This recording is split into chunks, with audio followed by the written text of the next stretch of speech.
a wee mow it, a wee mow it, a wee mow it, a wee mow it, a wee mow it, a wee mow it, a wee mow it, a wee mow it.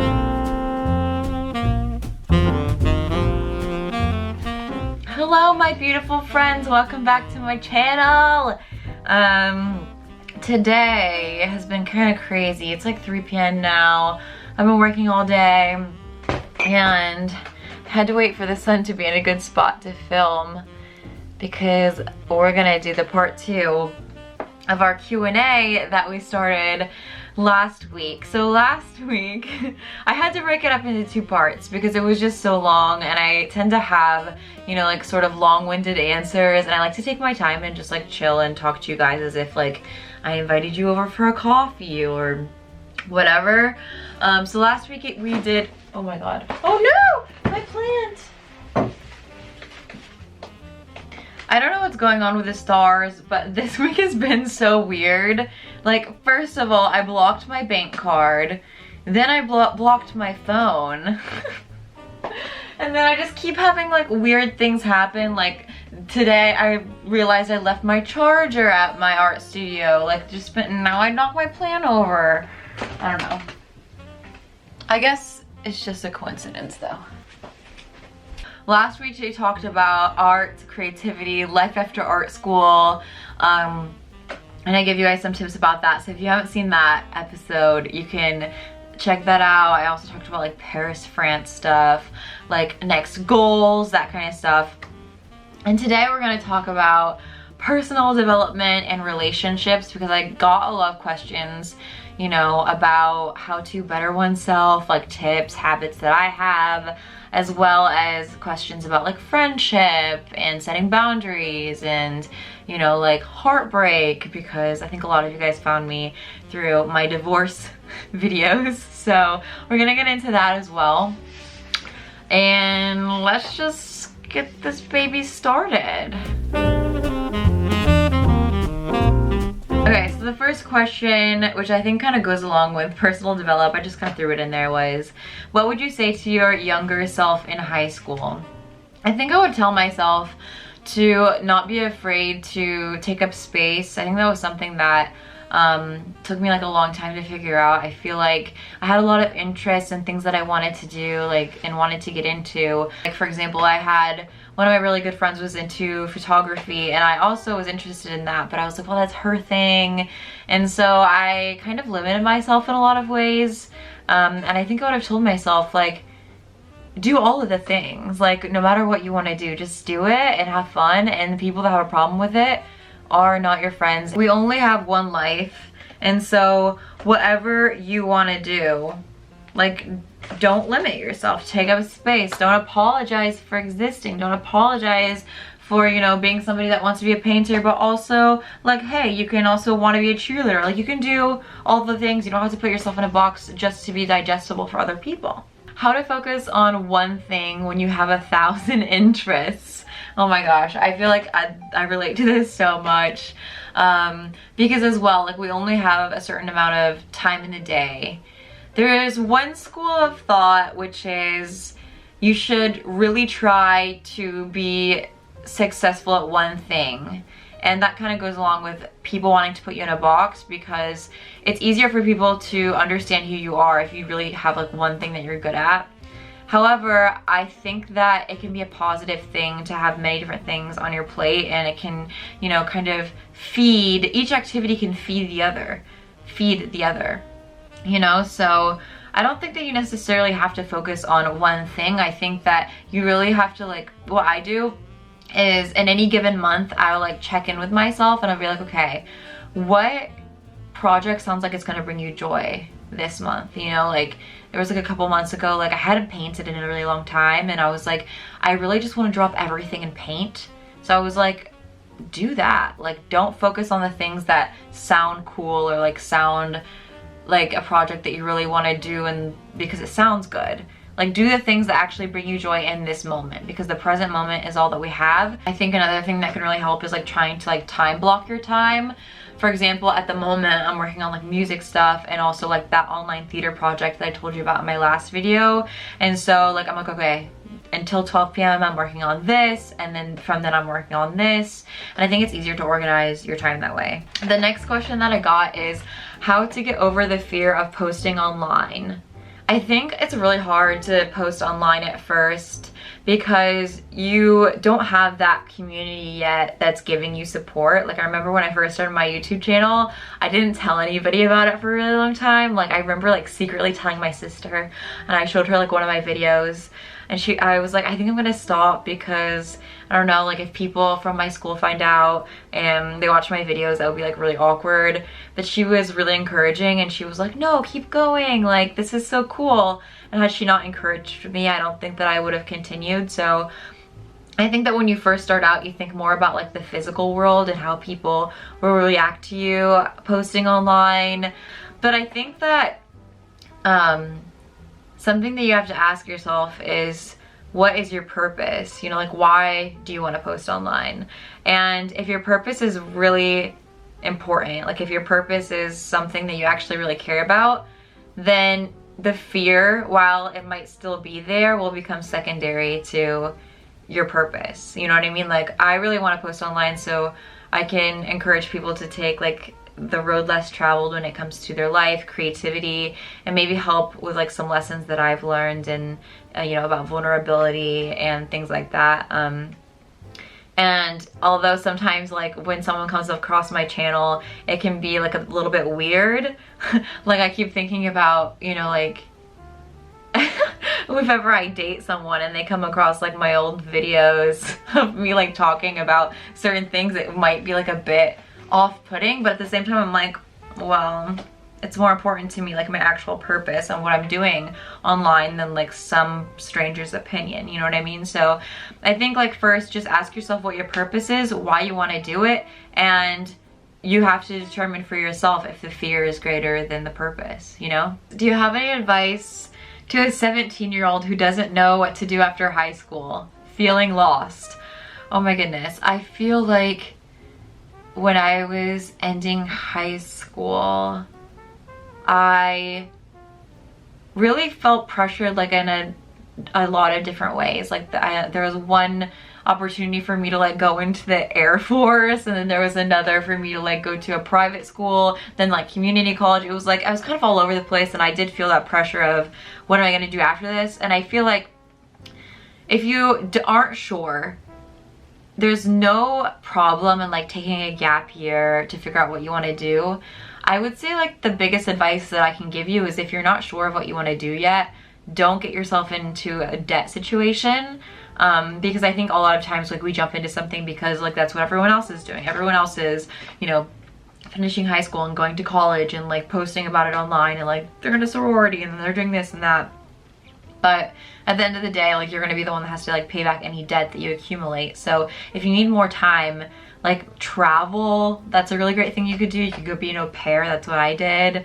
You know, like take like a few classes here and there, but nothing that's going to put you in debt. I feel like just be very wary of debt and ask yourself like, what is the thing that brings you joy? What would you do if you weren't being paid for it, for example? You know what I mean? Like I knew that no matter what, I would always write, I would always make art, I would always, you know, want to connect with others. Those are things that I'm really passionate about. And don't compare yourself to others. Don't worry about like what everyone else is doing or what people say you can or cannot do. Somebody has to succeed at the thing that you dream about doing, so why not you? You know? Someone said, I guess you are a hypersensitive person. How do you handle it? How did you guys guess that? It's a hard thing to answer because I feel like it can be a really positive thing. Like for example, when I'm posting online, like when I'm making a YouTube video, I think it's really positive because I'm able to open up and I feel very in touch with my feelings. You know what I mean? Like I feel a lot. But at the same time, I do feel like when I'm around other people, I can kind of like soak up their energies like a sponge. So I'm just really careful about who I spend time around. So that's honestly like one way that I deal with it, is I just sort of like spend a lot of time by myself, and the people that I do hang out with, like they have to be like on the same sort of plane. I don't do like drugs. I do drink from time to time, but even like these days, like I drink less than I used to. I'll go out like with friends like once a week, but I'm telling you guys, like if I go out to a bar or a club and I get drunk, like the next day I feel absolutely horrible. I just feel like I have like an emotional hangover or whatever, and so I try not to like drink or do drugs. I don't do drugs, but like I try not to drink. And this is gonna be another like long-winded answers because I have a lot of thoughts about this. But another thing about that is I feel like when you're really sensitive, people will sometimes make you feel like it's your fault for being sensitive, and it'll be an excuse for them to act however they want, like, you know, say things that can be like a little bit rude, and they'll just be like, oh well, you're sensitive, you know what I mean? And it's gotten better as I've gotten older and more confident with who I am and what I stand for. Now, like if somebody is like being rude to me, or if I, after hanging out with them, I leave without feeling good about myself and feeling like they sucked all the energy out of me, I just won't accept it anymore. Like I'll just remove myself from that situation, or I will just like cut off the friendship, because it's not just because we're sensitive that it's like an excuse for people to act like, oh well, it's your fault. Like it's not our fault that we're sensitive. Like if people don't respect you and people don't understand that you have like a very pure, open soul, then fuck them. I'm just kidding.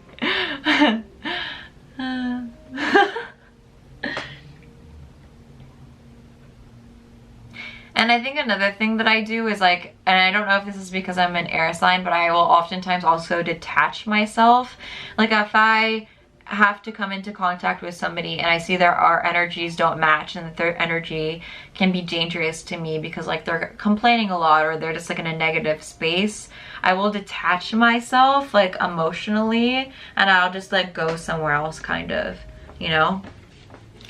So I just like make sure to set like healthy boundaries for myself, and I'm not afraid to be like, I'm going home because I'm not having fun with you. Like I don't want to be friends because I don't feel like you're very nice to me.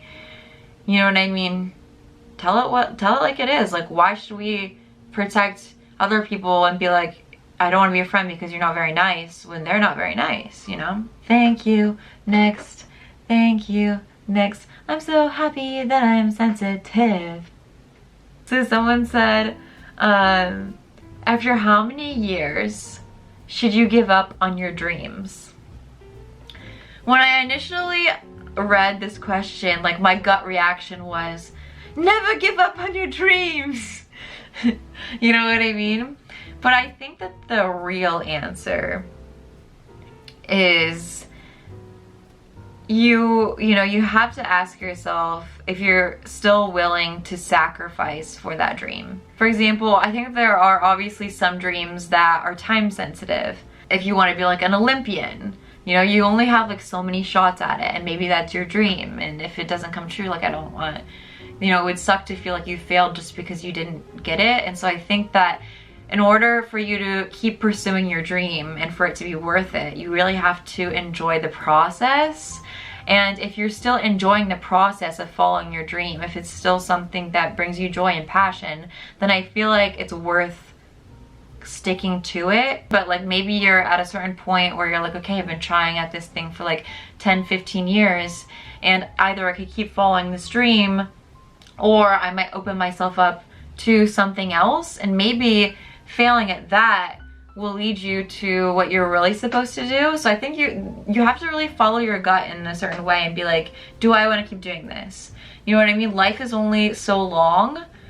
And so I think it's only your dream for as long as you still feel like you want to sacrifice for it, if you're still enjoying the process. I think as well, like when it comes to following your dreams, so often in our society, we're so wrapped up in the end result of things. Like, you know, when I get this certain award, or like when I'm accepted to this university, or when this happens, I will be happy. But if you're able to accept the fact that you might never actually get to like that final destination, but the getting there can be enough of a reward then I think that you're going in the right direction. For me personally, of course, I have goals around, you know, being an artist and, you know, certain projects I want to accomplish and things like that. But if I don't end up like getting to do certain things, I'll still feel like I got to achieve my dreams because I really love the process of getting there. And I don't think that that is just exclusive to dreams and goals. I think that's like life in general, you know what I mean? Because we always think that we're gonna be happy when we get to a certain point. And maybe you will for a day, but then you're gonna want more and more and more. So essentially, if we think we're gonna be happy just when we achieve a certain thing, then we're kind of missing the point of life completely, because life is all about being happy in the getting there and being happy in like the really small things. Like for example, like my cup of coffee in the morning, like that can bring me so much joy. Or, you know, just waking up and like knowing that I'm pursuing my dream and I'm not there yet. Like I'm so happy in that position. Like me making the process of like me waking up and making the music before like I release it, like I think that's so cool. Like the process of me starting a painting before like anyone ever sees it, like that is what's so cool. The process of me like going to the grocery store and getting bell peppers and zucchini so that that night I can go like make a nice dish, like that needs to be the highlight of life. Like those small moments need to be the things that we're really like, wow, I'm so grateful that I get to do this, because that makes up the majority of our life, you know what I mean? And I think that that's how we can achieve true happiness as well, is finding happiness in like the small, very minuscule things of life, you know? So I hope that answers your question. Y'all, this is why I had to break up this Q&A in 2 parts. So the next question that somebody asked is, what has the habits that have helped you the most on your spiritual journey, like journey to wellness, etc.? I say that the habit that has definitely helped me the most, and that has like consistently helped me throughout my life, has been journaling. You know, that small space in the day where you can just like check in and be like, hey girl, like I'm here for you. And also there's a lot of different ways to journal. Like I feel like if you think that journaling sounds like a lot of time or things like that, I think you can also just like make lists. I think you could also like art journal, you can also paint. And you know, I don't journal every single day. Like there were times this year that I did, but also like right now I don't feel like I really want to journal every day, and I think you go through phases like that. So now I'm just doing like a weekly check-in, or like I'll write if something really exciting happens. For example, recently in my journal I did my mid-year life audit, because I mean it's a little late, but like we're halfway through the year. And one of the some of the questions that I asked myself for the mid-year review that I think could also be helpful to you guys is, I said like, okay, so far this year, what are you most proud of, or like what are your biggest wins this year so far? You know, and I wrote like publishing my book, graduating. I just make a list of things that I'm proud of myself for doing. I also have on the mid-year life audit, what habits benefited you the most this year so far? And like I wrote working out and doing yoga, eating healthy, listening to positive like podcasts, and getting dressed up every day. And I don't mean like getting dressed up, but you know, like taking the time to like brush my hair. I noticed that like when I was like not giving a shit, I kind of felt like shit too, which is normal, I think. And I also wrote like what habits have brought me down. You know, like I wrote like picking at my skin, mindless scrolling on social media, as well as, you know, like going out and binge drinking, things like that. And I think that, you know, making it a point to not let the year go by without taking time to reflect, whether that's in a journal or like, you know, you leave yourself a voice note or whatever. I think that can really help you in the long term. For example, doing this mid-year life audit helped me to kind of figure out what I wanted for the rest of the year. Another thing that I do is like mood checks on my calendar that I have on the wall, as well as, you know, like art and creativity checks. For example, if I did art and music in the same day, I'll leave myself a gold star. And also if I had a day where I felt sad, I'll leave a sad face. And then I can kind of see a pattern of like, what did I do that day? Like, why did I feel sad that day? And oftentimes it's after I've hung out with like a big group of people and we were out like, you know, at a bar and I just didn't feel connected really. Another thing that goes along with like that whole emotional sponge thing. And then I'd see like, okay, like I felt happy that day. That was the day after I did like hot yoga. And so you can kind of see a pattern, and noticing patterns is a way for you to make changes as well, because okay, well, this is, you know, obviously bringing me down every time, so I'm not going to keep doing that, you know. The last question in this section is, if you had to give up one thing, what would it be? And I knew the answer to this question right away, and it was because of my mid-year life audit. You know, I was like, okay, right away, alcohol, because, you know, I noticed like that pattern, like every time I go out and I drink, like I just wouldn't feel good afterwards. And so it inspired me for September to do like a whole no drinking in September to see how I'd feel, which didn't work out because I had like a few birthday parties, and who wants to go to like a birthday party where everyone's like drinking wine and not have anything to drink? So like I broke it a few times. Like I went to a cafe and had a few drinks with friends. However, I didn't like drink at home by myself. Like in like the space of a month, I've only gone out twice and I didn't get like drunk. I had like 2 drinks. So, you know, I think like if I were to give up anything completely, I'd probably do that completely.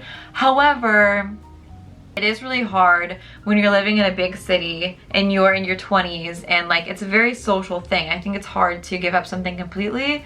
But I think I was able to find a happy medium, because I had like tried in the beginning of September not to drink at all.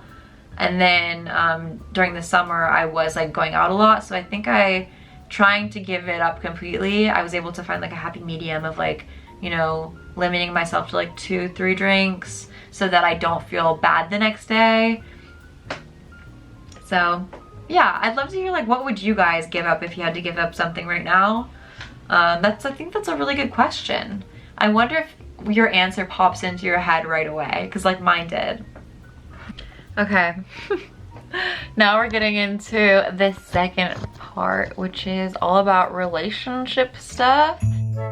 Before we get into the rest of the Q&A, I want to thank today's video sponsor, which is Chatterbug Streams. So Chatterbug Streams is a new mobile app that introduces a new way of learning a language through video-based language immersion. I've recently downloaded the app and tried it out, and I can say that it's both super entertaining and effective. Videos on the Chatterbug app are available live or on demand and are hosted by native speaking streamers. So their method and their videos help to improve your language skills by helping you practice real-life situations, hobbies, and interests, and through storytelling, which is, I think, a really great way to learn a language, because you find a connection with the language and it's not just like some abstract thing. So with the streams, you learn by listening to and interacting with real humans and testing your knowledge through quizzes. No robots as with other language learning apps, and I think that human element is really important when you're learning a language, to feel like motivated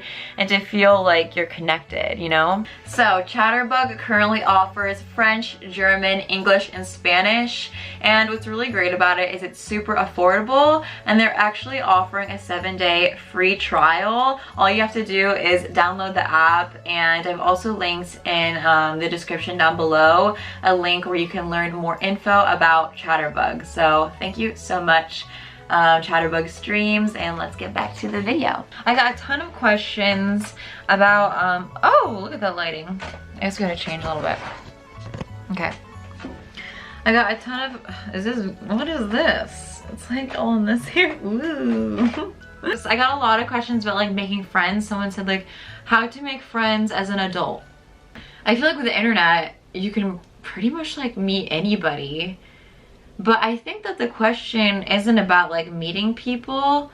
It's more about like finding people, like I said earlier, that are on the same wavelength as you as far as like spirituality, you know, your energy.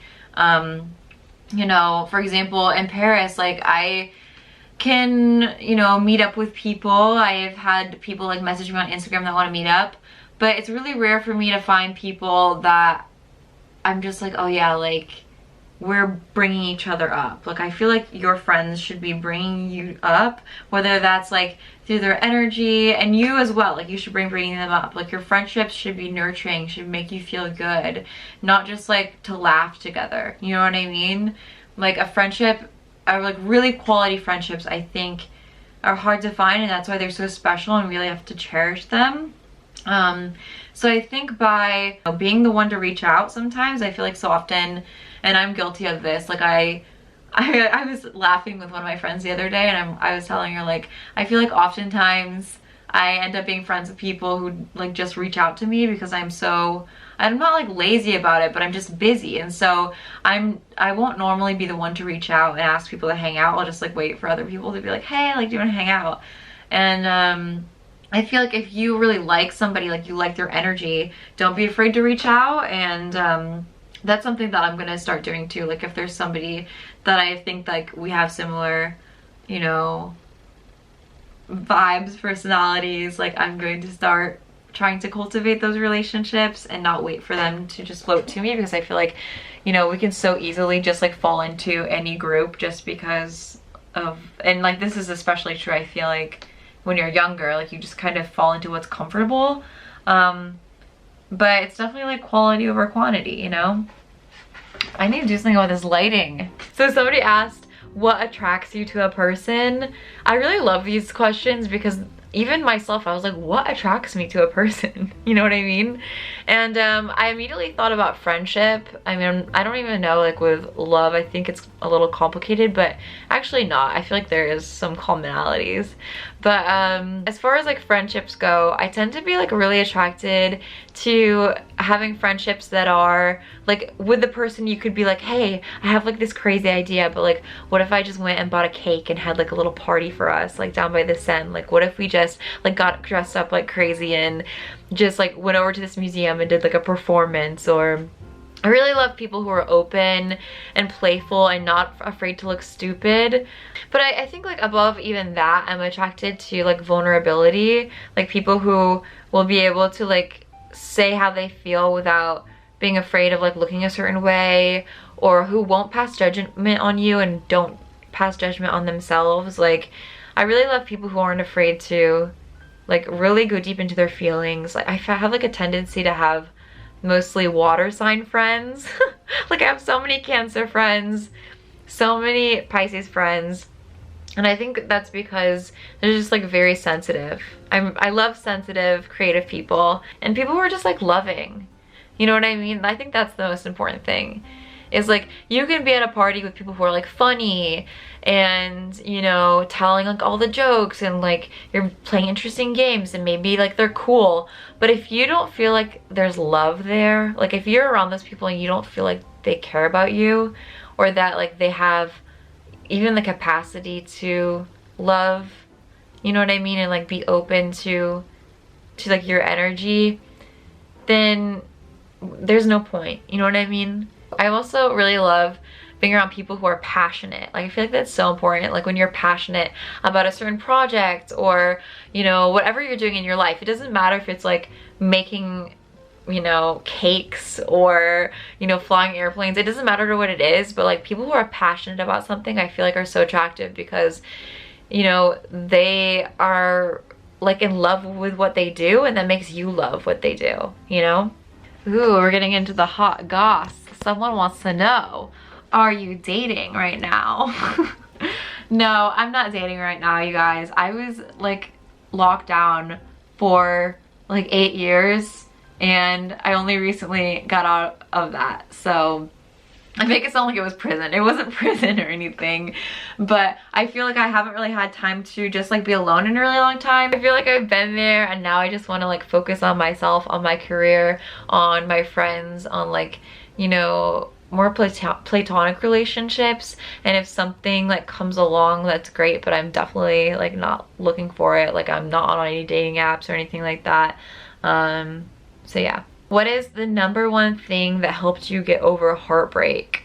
Okay, well, I did make a video all about how I'm getting over heartbreak, how I got over heartbreak, but I feel like there was definitely like a huge shift in the space of like a couple weeks, and it was when I traveled and went somewhere new. I feel like that really made me feel like there was possibility, really focusing on creative projects that I care about a lot. But I didn't like bury it. Like I didn't like, it wasn't like a toxic positivity thing. Like I definitely like felt it. You know what I mean? And let myself go through that. But another really big tip that I learned along the way, and I didn't realize at first, I learned this by listening to Abraham Hicks' podcast. And she was talking about how there was this lady on there who was in a similar situation as me, and she was talking about like how she recently went through like a divorce and she wanted to feel better, but she just wasn't, and that's kind of where I was like a few months ago. And one of the tips that she gave and that I really learned from was to stop talking about it. Because our tendency when we wake up in the morning is to give our attention to the most negative emotion that we have, because that's like from an evolutionary standpoint, like we need to fix the problem. Like what is our biggest problem? And so we give all our energy to the most negative thing, and so that's what we talk about. That's what, you know, when we see friends, we like bitch about it, you know what I mean? And what happens is when you're talking about that thing, that negative thing all the time, you're thinking about it, you're talking about it, you're journaling about it, you are anchoring yourself into that emotion. So every time I'd see my friends, I'd want to give them like the update on like the latest thing that happened, or, you know, I'd want to like just bitch about it basically, you know, or like talk about my problems, whatever. But the problem was like I thought that it was helping me to talk about it, but in reality I wasn't able to move on because I was every time I'd see like my friends, or, you know, I would always go back to that and be like, okay, so this happened, that happened, and it would just keep me there. And so what I started doing, like from the moment that I decided like I'm ready to feel better, I didn't talk about it ever again. When I'd see my friends, I wouldn't bring it up. I wouldn't talk about like this or that. I wouldn't talk about like the latest dramas. I wouldn't talk about like how, if I was like bitter about it, I just wouldn't talk about it. And from that moment on, it started taking up less and less place in my brain, and I was able to focus on other things until it just like totally faded away. And one day you just wake up and you're not sad anymore. You just wake up and it's like kind of like magic in a way. It's like you wake up and you just, shit, I feel good. Like, what happened? And I think that a lot of it had to do with that, is like not giving my energy to it anymore, you know? Whereas I think like we're taught like, okay, you need to talk about it, you need to talk about it. I feel like to a degree, but then you need to stop talking about it. You know what I mean? You need to stop dwelling on it, you know what I mean? And talk about the things that you're excited about. Talk about where you want to go and not where, because when you talk about where you don't want to be, you're still talking about it. It's still present in the present moment because you're talking about it and it's here now, you know? Basically, when you keep talking about something, you're keeping it alive. You're like watering it, you know? But when you don't care about something anymore, you don't talk about it. You don't give it the time of day. And so when I stopped doing that, then it's kind of like, I was like, oh, well, I guess it really isn't important to me. I guess I am over it, you know? And when I talked about what I wanted to do, the places I did want to go, the things that I did want to have, like the goals I did want to bring into my life, those things started taking up more place. Those were the things that I was watering by my words, and then my words affected my brain, I guess. So I did it. fucking did it. Okay. Holy shit. 16-minute answer. Someone says, what is your opinion on being single, seeing as society sees it as a disadvantage? Listen. I always thought the opposite. I was like, when you're single, you're free as fuck. Like, you can do anything. You can hop on a plane. You can go travel. You don't have that ball and chain. You know what I mean? So I feel like maybe society perpetuates that because, you know, it works out in its favor when people are in couples, because when people get married and have kids, it keeps society going. I don't feel like I ever really played by the rules of society. Like, I followed my dreams kind of late in life. You know, late in life compared to other people. Like, I took gap years, I traveled, I moved to France. Like, I don't care. And honestly, I feel really happy being single. I'd rather do that and be happy, like, with my own company than to be with somebody out of fear. So what was the question? How do you handle it? What is your opinion? My opinion is it's fucking cool.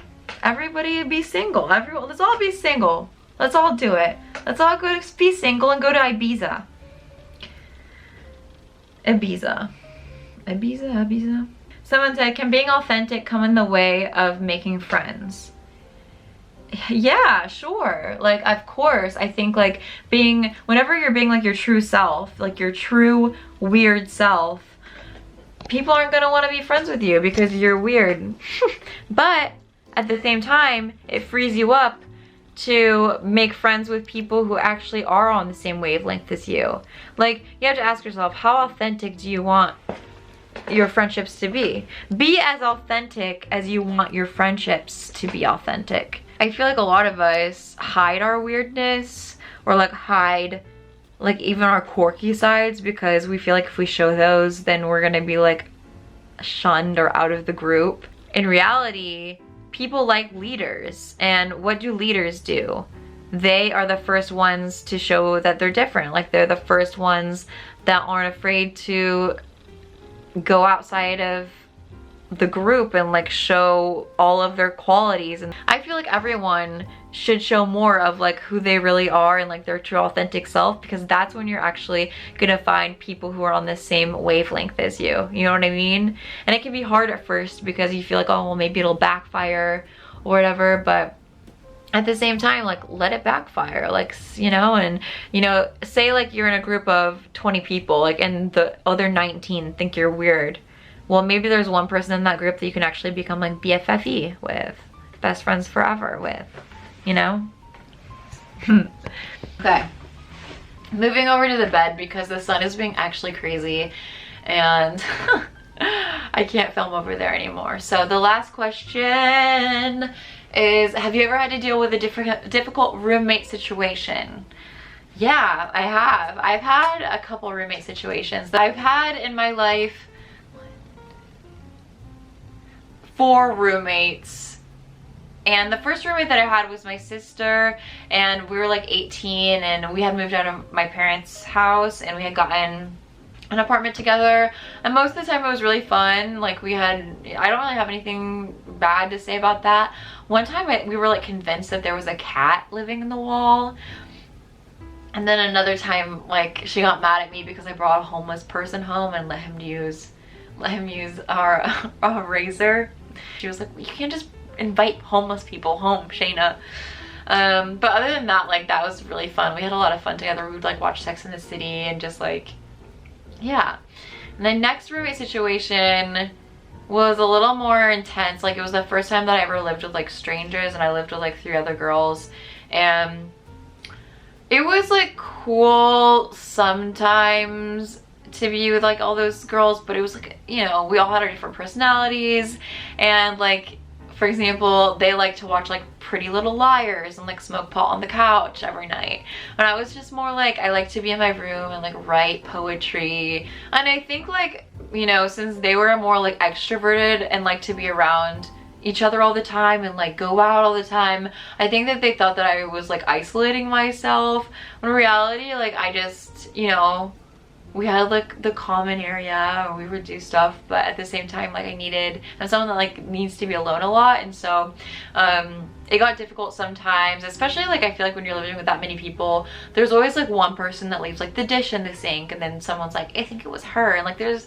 you know, I think it's hard living with that many girls, but it was also fun. Like we would try and do like, you know, little activities, like we'd have a list on the wall of like, you know, okay, we're gonna do like girls night, we're gonna like put on face masks and things like that. But like they weren't like artists or anything like that, so they weren't into that. Like I was like a theater major at the time. I don't want to say like in high school they would be like the popular girls, but they were more like that vibe, you know what I mean, like more like mainstream popular type girls.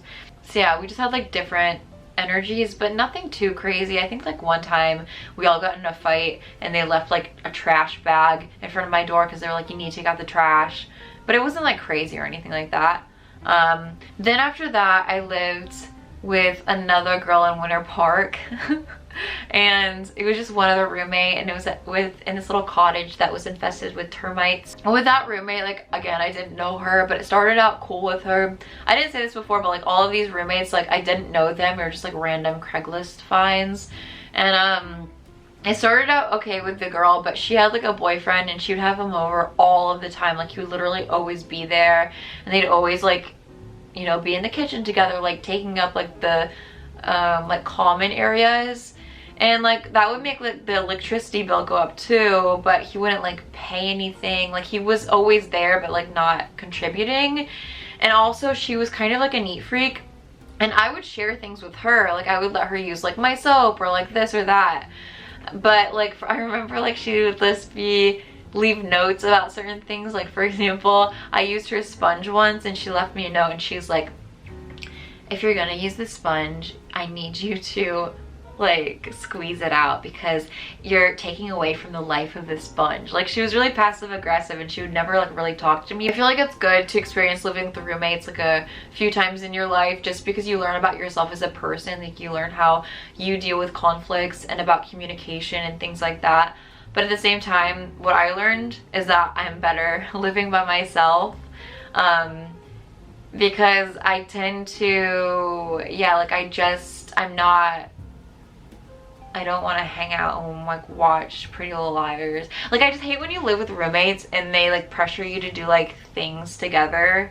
I don't know why I'm going with this. Like they pressure you to do things together so that like you're together as a group, but like you don't like what you're doing. You know what I mean? Like I don't want to sit on the couch and watch Pretty Little Liars like with you guys. You know what I mean? But for example, maybe if I lived with like other artists or like people that had the same interests as me, maybe I would have like doing things together. Like maybe we could have like formed like, you know, a little performance group, or like maybe we could have like all sat on the floor and painted together or something like that. You know what I mean? So yeah, like I guess I had small tips with roommates. I mean, there were like, you know, arguments and things like that, but nothing that was like explosive. Or actually, when I was living with those 4 girls, I actually got the room because the girl that was living there before me had a total meltdown, and while the girls were away, she took vodka and she put it all over the apartment, in the fridge, on their clothes, just like everywhere. And so she left without paying the rent, so they needed to find somebody right away, and then they got me, the little antisocial artist. So yeah, anyway, this is the end of the Q&A. I hope that you guys enjoyed. I really wanted to do a Q&A because like I hadn't, honestly on my channel I've done like maybe like 2 or 3, and they're kind of like weird videos because you're just like answering. But at the same time, I think it's cool to have like a different sort of format than a vlog or whatevsies. Let me know if you guys enjoyed, if you made it to the end, if you know, like more like sitting talking videos, or if you guys missed the vlogs. Next video is probably gonna be a vlog because I have like all this footage of things I've been doing lately. And yeah, I love you. I hope you guys have a beautiful week. And if you haven't seen the first part of the Q&A, go check that out. if you want to hear more about like Paris and things like that. And if you guys like this, you know, like hearing me talk, you guys can subscribe to my Patreon. I do like podcast episodes. We're having a Halloween meetup in Paris really soon, which I think is gonna be very fun. And yeah, I also have like prints available on my website right now if you guys want to get any art prints, as well as I have a poetry book out. So thank you guys so much for the support. I love you, and I hope you guys are having an amazing fall. I'm probably gonna make some dinner now and end the video. So love yas. Bye.